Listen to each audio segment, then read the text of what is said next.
నమస్తే, welcome to reflection news.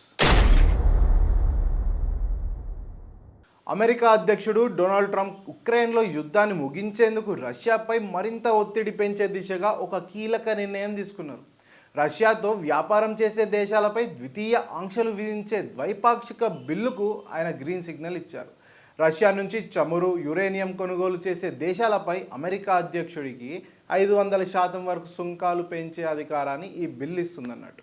Republican senator Lindsey Graham అధ్యక్షుడు ట్రంప్తో భేటీ అయిన తర్వాత ఎక్స్ వేదికగా ఈ విషయాన్ని వెల్లడించారు. ఈ బిల్లు చైనా, భారత్, బ్రెజిల్ వంటి దేశాలపై ఒత్తిడి పెంచి రష్యా చమురు కొనుగోలు ఆపేలా చేస్తుందని, అది పుతిన్ చేస్తున్న యుద్ధానికి నిధులు లేకుండా చేస్తుందని గ్రామ్ చెప్పారు. ఈ బిల్లు వచ్చే వారం సెనేట్లో ఓటింగ్కు రావచ్చని తెలిపారు. రష్యా నుంచి చమురు కొనుగోలుదారుల్లో చైనా మొదటి స్థానంలో ఉండగా భారత్ రెండో స్థానంలో ఉంది. రష్యా నుంచి చమురు కొనుగోలు చేస్తున్న కారణంగా భారత్పై ట్రంప్ గత ఏడాది 50% సుంకాలు విధించిన సంగతి తెలిసిందే. ఇప్పుడు ఈ కొత్త బిల్లు మరింత కఠినమైన చర్యలకు దారితీస్తుంది. భారత్, అమెరికా మధ్య వాణిజ్య చర్చలు కొనసాగుతున్న నేపథ్యంలో ఈ పరిణామం చోటు చేసుకోవడం గమనార్హం.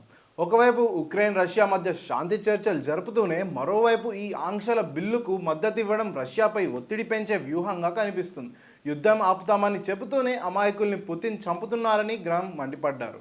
ఈ బిల్లు ఆమోదం పొందితే రష్యా ఆర్థిక వ్యవస్థపై పెద్ద దెబ్బ పడుతుంది. రష్యా నుంచి చమురు కొనుగోలు విషయంలో భారత్, చైనా పునరాలోచన చేయాల్సిన అవసరం వస్తుంది. జై హింద్.